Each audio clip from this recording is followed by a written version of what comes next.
سورۃ الکہف آیت 99۔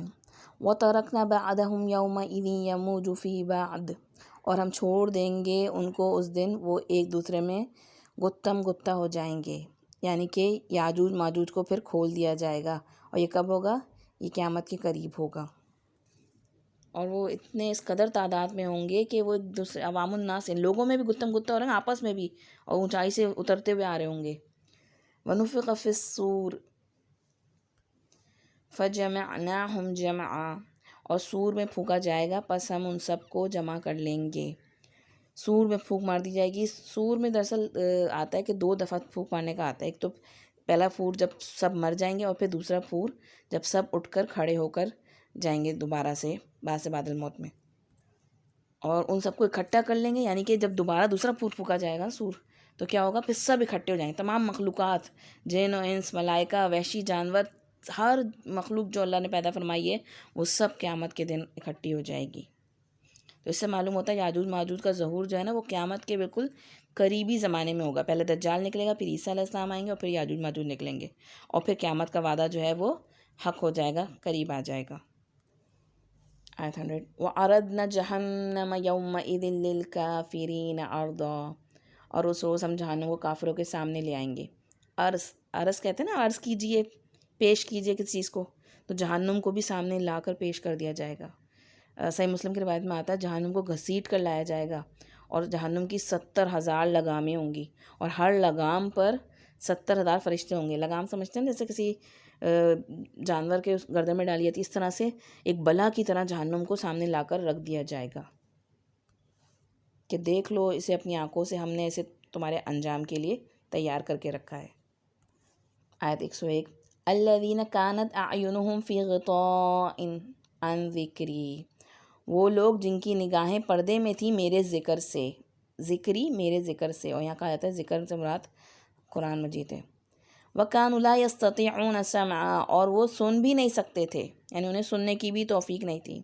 غطاء جو ہے نا وہ موٹے پردے کے لیے استعمال ہوتا ہے گا، یعنی ایسا پردہ جس سے کچھ نظر ہی نہ آئے، اور قرآن مجید میں غشا کا لفظ بھی آتا ہے، غشاون، غشا جو ہے باریک پردے کے لیے جس سے کچھ ہلکا پھلکا دکھ رہا ہو۔ تو ذکر سے مراد قرآن ہے، یعنی آنکھوں پر پردہ تھا اور ان کے اندر سننے کا بھی حوصلہ نہ تھا، میرا ذکر سننا ہی نہیں چاہتے تھے، اللہ تعالیٰ کہہ رہے ہیں گے۔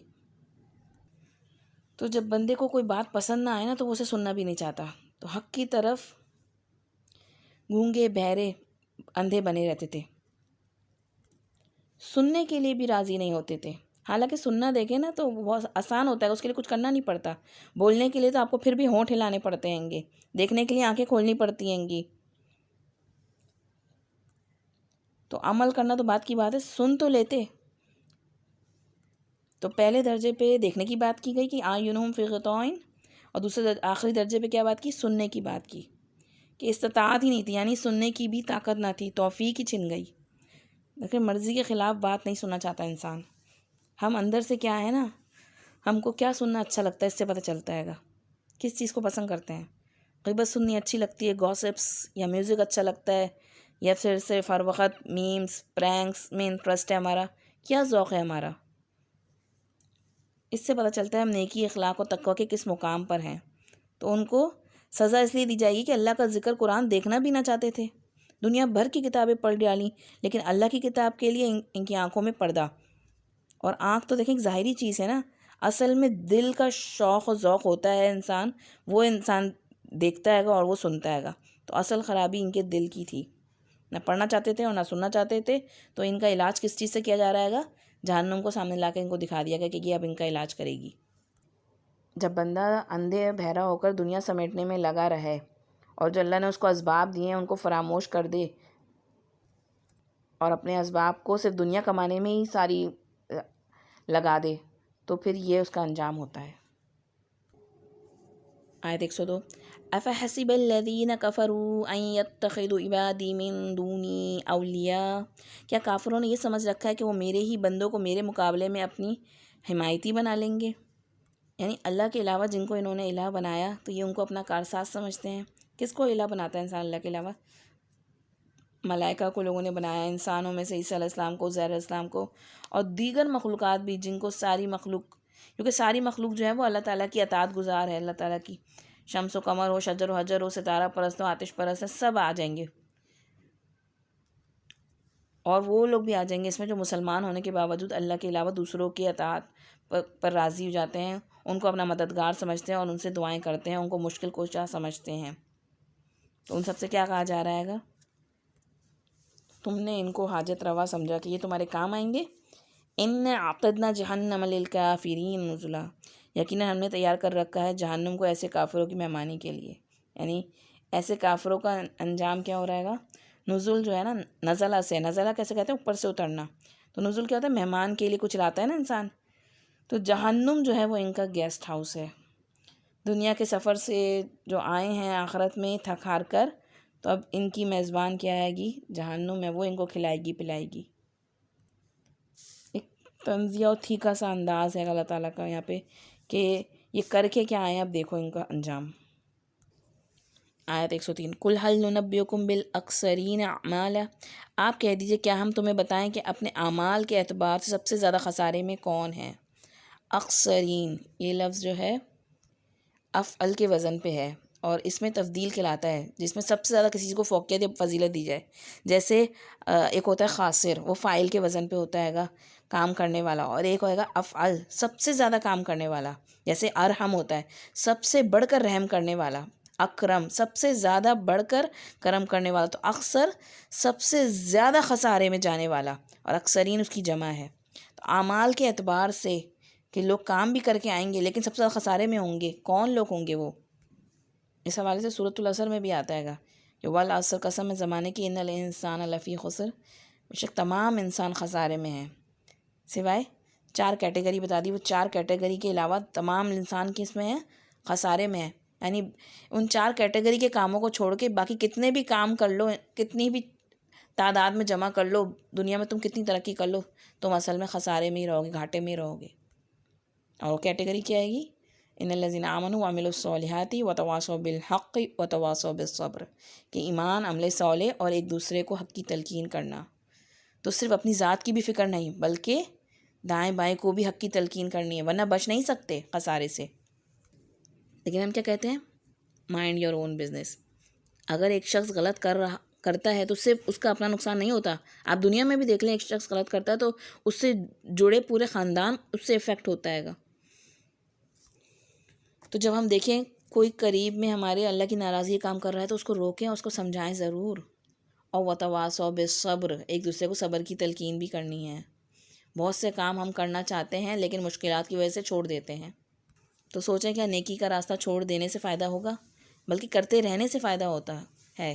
لیکن شیطان ہمیں پھسلاتا ہے اور ڈراتا ہے کہ تم نہیں کر سکو گی، تو ایسے میں انسان کو مورل سپورٹ کی ضرورت ہوتی ہے، تو ایک دوسرے کو تھامنے کی ضرورت ہے، کیونکہ آسان تو کچھ بھی نہیں ہے، لیکن یہ زندگی ہمیں جنت کمانے کے لیے دی گئی ہے، تو خسارے سے بچنے کے لیے ایک دوسرے کو تھام کر رکھیں، اور یہ کیفیت ہر ایک پر آتی ہے، آج ایک گر رہا ہے تو کل دوسرا گرنے لگتا ہے۔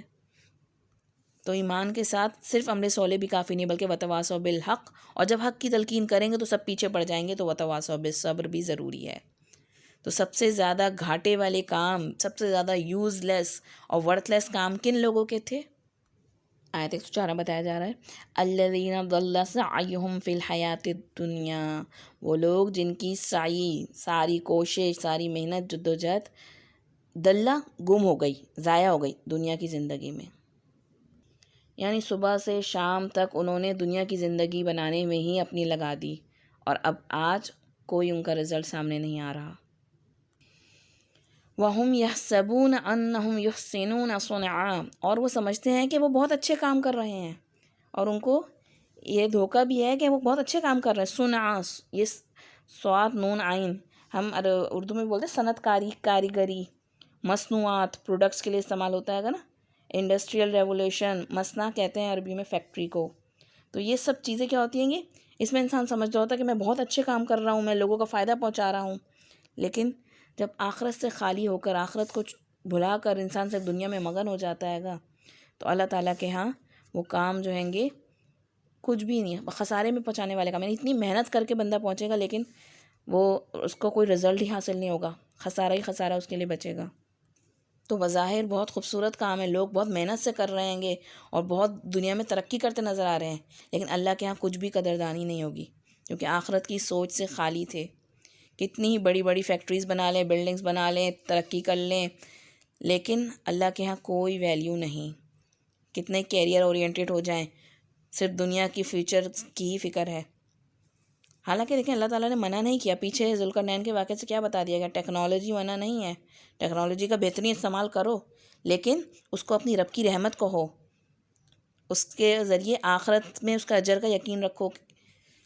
لیکن جب بندہ آخرت کو ایک طرف کر دے اور صرف اس کو اپنا کمال اور اپنی ذہنیت کا وہ سمجھنے لگے کہ میں کہاں سے کہاں پہنچ گیا ہوں، دنیا کیا ترقی کر رہی ہے، تو یہ سب چیزیں کیا ہوتی ہیں کہ اس کے آخرت کے حوالے سے اس کے اعمال کو زیرو کر دیتی ہیں، خسارے میں چلا جاتا ہے وہ بندہ. آج کا انسان ظاہری ترقی سے ایسا مروب ہوا ہے کہ اسی میں کھو کر رہ گیا ہے. کیونکہ جو پھر وہ فیکٹریز بنا رہے ہیں گے تو وہ کیا کر رہے ہیں گے، وہ ایک محدود طبقے کو فائدہ پہنچا رہے ہیں، باقی مخلوق بھوکی مرتی رہے، انہیں کوئی فرق نہیں پڑتا اس سے. تو جب انسان آخرت کو سامنے بھول جائے اور صرف اپنی دنیا بکانے میں ہی لگ جائے اور اسی کے لیے کتنی محنت کر رہا ہو، بظاہر وقتی طور پہ لگ رہا ہے کہ لوگوں کو بھی فائدہ پہنچ رہے گا اس کی محنت سے، لیکن اس کا اصل ویژن اور اصل مقصد اللہ کی رضا نہیں ہے، تو وہ اعمال جو ہیں اس کے لیے گم ہو جائیں گے. دنیا میں ہی بس اس کو جو کچھ حاصل کر لیا، آخرت میں ان کی کوئی ویلیو نہیں ہوگی، کوئی قدر نہیں ہوگی. کیوں؟ کیونکہ آخرت کے لیے انہوں نے کوئی منصوبہ بندی ہی نہیں کری، کوئی پلاننگ ہی نہیں کری، بس دنیا کی ہی پلاننگ کری، دنیا کے فیوچر ہی کے بارے میں سوچا، اسی کو سامنے رکھ کے انہوں نے اپنے سارے پلان بنائے، اسی کو سامنے رکھتے ہوئے بیچ بیچ میں کہیں کہیں تھوڑی بہت عبادت کر لی، لیکن اپنی دنیا کو ڈسٹرب نہیں کیا. جہاں دنیا میں آسانی سے اپنی جن چیزوں کے ساتھ دین کے ساتھ چل سکتے تھے وہاں چلے، اور جہاں دنیا میں پرابلم آئی تو وہاں دین کو خیر بات کر دیا، دین کی وہ چیز کو چھوڑ دیا. تو یہ خسارے میں پہنچانے والے عمل ہے. تو ان آیتوں سے کیا معلوم ہوتا ہے؟ آپ دیکھیں گے کہ اس پوری صورت کا ہر رکوع جو ہے نا آپ کو وہ دنیا کی محبت سے بچنے کے حوالے سے گائیڈ کرے گا. کیونکہ دجال کا جو فتنہ ہوگا نا وہ دنیا کی محبت سے بھرا ہوا اور دنیا ہی برپا کر کے دکھائے گا، وہ دنیا ہی آپ کو گفٹ کے طور پہ دے گا، بس وہ دنیا میں ہی آپ کو جنت دے گا. تو دنیا کے دھوکے سے بچنا بہت ضروری ہے. ہر اس میں ہمیں ایمان بالغیب پر یقین رکھنا اور دنیا کے دھوکے سے بچنا، یہ دو چیزیں جو آئیں گی خاص طور پہ کی کے طور پہ مل رہی ہیں ہر رکوع میں ہمیں، اس پوری صورت کے ہر واقعے سے اور ہر تمام آیتوں سے، کہ ہمیں دنیا کی زندگی میں اس طرح سے رہنا ہے کہ ہم اپنے رب کو نہ بھولیں، اپنی آخرت کو نہ بھولیں، اور اس آخرت کو سامنے رکھتے ہوئے اپنے دنیا کے ٹارگٹس بنائیں اور وہ عمل کریں جو ہمارے احسن عمل ہو. کیونکہ دیکھیں یہاں پہ جتنی بھی آیتیں آپ کو دیکھیں گی نا وہ کیا نظر آئے گا کہ زیادہ تعداد کوانٹٹی کے عمل کی بات نہیں کہی گئی، کوالٹی والے عمل کی بات گئی. اور احسن عمل ہم نے کہا تھا کہ وہ اللہ تعالیٰ کی رضا کے لیے خالص ہو کے کیا جائے، اور دوسرا وہ سنت کے مطابق ہو. تو جو لوگ سنت کے مطابق بھی عمل نہیں کر رہے ہوں گے، بظاہر وہ اللہ کو خوش کرنے کی کوشش کر رہے ہوں گے، لیکن ان کے عمل جو ہوں گے وہ بدعت والے ہوں گے، افراط و تفریط کا شکار ہوں گے، تو وہ ان کے لیے بھی یہ آ رہا ہے کہ وَهُمْ يَحْسَبُونَ أَنَّهُمْ يُحْسِنُونَ صُنْعًا، کہ وہ سمجھ رہے ہوں گے کہ وہ تو بڑے اچھے کام کر رہے ہیں، وہ تو بڑے نیکی کے کام کر رہے ہیں، لیکن ان کو وہاں پہ کچھ بھی نہیں دیا جائے گا اس کے بدلے میں، کیونکہ وہ سنت کے مطابق ہی نہیں تھے، وہ ریکوائرمنٹ انہوں نے پوری ہی نہیں کری. جیسے ہم کہیں کسی جگہ ویزا کے لیے جاتے ہیں تو کچھ ریکوائرمنٹ دی جاتی ہے نا کہ یہ ہوں گی تو آپ کا ویزا لگے گا، تو ظاہر سی بات ہے وہ ریکوائرمنٹ آپ نے پوری ہی نہیں کری سنت والی، تو کس طرح جنت کا ویزا لگ سکتا ہے گا. تو وہاں پہ وہ یہ خسارے میں ہوں گے وہاں پہ کہ ہم اتنی محنت کر کے گئے، اتنی ہم نے کوشش کری اللہ کو راضی کرنے کے لیے بھی، لیکن کوئی فائدہ حاصل نہیں ہوا. کیونکہ نمبر 1 وہ یا تو وہ اخلاص پہ نہیں تھی، وہ چیز اللہ کی رضا کے لیے نہیں تھی، نمبر 2 یا وہ سنت کے مطابق نہیں تھی. تو دین کا بھی کوئی عمل ہو تو وہ اللہ کی رضا کے لیے اور سنت کے مطابق، اور دنیا کا بھی کوئی عمل ہو تو اس کے پیچھے ہمیں اصل چیز نہیں بھولنی ہے کہ ہمیں اس کے بدلے میں آخرت میں کیا دیا جائے گا. میں آخرت کو سامنے رکھ کر اپنے دنیا کے ٹارگٹ سیٹ کروں، ورنہ ایسا نہ ہو قیامت کے دن ہم خسارہ پانے والوں میں شامل ہو جائیں. اللہ تعالیٰ ہمیں اس ایسے انجام بد سے محفوظ فرمائے اور ہمیں ایسے عمل کی توفیق عطا فرمائے جو خلوص والے ہوں اور سنت کے مطابق ہوں. آمین. السلام علیکم ورحمۃ اللہ وبرکاتہ.